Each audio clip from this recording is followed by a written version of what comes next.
Overnight healthy oatmeal. So ayan guys, i-ready natin yung ating mga ingredients kagaya ng banana.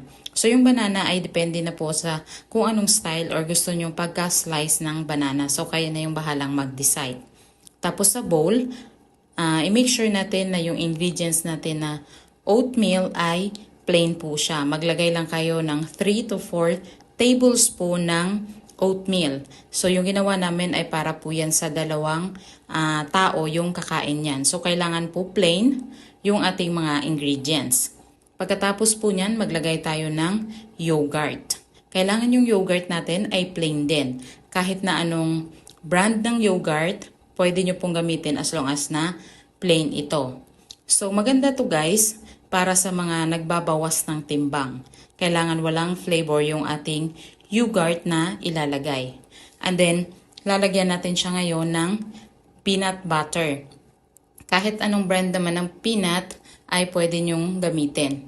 Maglagay lang kayo ng 1 tablespoon ng peanut butter. And then, ilalagay natin yung ating saging.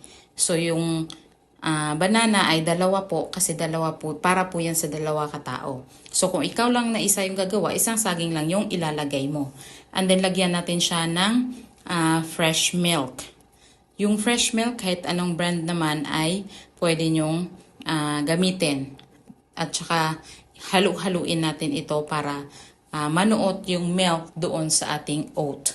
Kailangan po kasi na ma-mix siya ng maayos or yung milk ay lagpas po yung level doon sa mga ingredients natin para po mababad sila.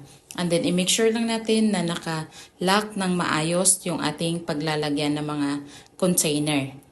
Pagkatapos po niyan, ay ilalagay lang natin sila sa ating mga fridge overnight.